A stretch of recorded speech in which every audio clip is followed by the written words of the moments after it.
Hey guys, I hope you've had a good week. Do you have anything that you really enjoy that you're slightly embarrassed to admit to? This last week, Tim and I have got really into doing a jigsaw puzzle. It's been great fun, but I am slightly embarrassed to admit to it. Please don't laugh at us. Still, we've had loads of fun, and it got me thinking about a passage in the Bible about two guys who wanted to follow Jesus, but they were a bit embarrassed. I think actually they were a bit more than embarrassed. They were scared. They were absolutely terrified to follow Jesus because all the people around them hated him. And if these guys followed Jesus, then all the people around them would probably hate them too. I wonder if you ever find yourself in a situation where you really want to do something, you really want to get involved, but the people around you might judge you for it, and it makes you really scared to do the thing that you really want to do. I wonder if you ever feel like that about following Jesus. These guys, they were called Joseph and Nicodemus, and they felt like that. They were scared. They were scared of following Jesus.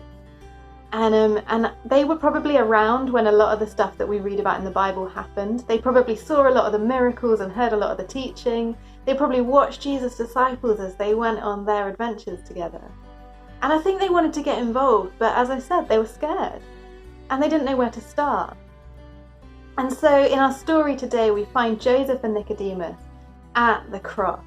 Jesus has just died. All of his disciples have actually run away because now they're scared that they're going to get killed like Jesus did.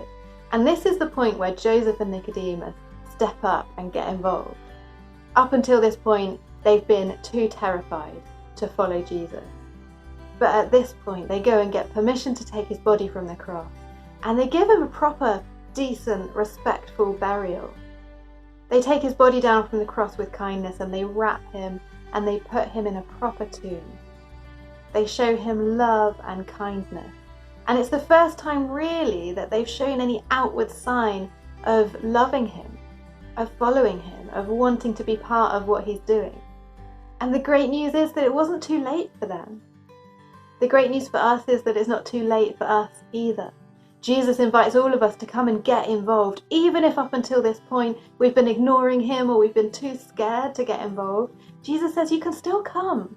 Come and love me. Come and be my friend. Come and follow me. It's not too late. But hey, maybe you don't know how to. Maybe you don't know where to start. Well, maybe Joseph and Nicodemus can help us out because they just started with love. It was a day that seemed so hopeless. Jesus has died. At this point, they don't know what happens 3 days later. All they know is that Jesus, who they believe is the Messiah, the promised one from God, has just been killed.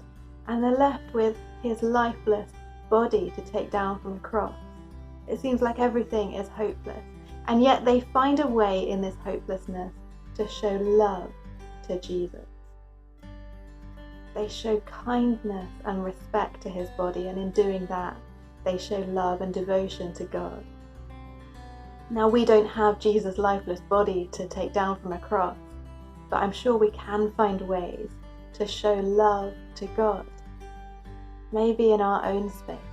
Maybe it doesn't need to be a public thing to start with, but start by showing love to God. And from there, he will help us. He will help us to follow him. He will help us to have the courage to tell the people around us about the life and hope that we've found in him. Jesus invites all of us. It's not too late. Come and get involved and start with love.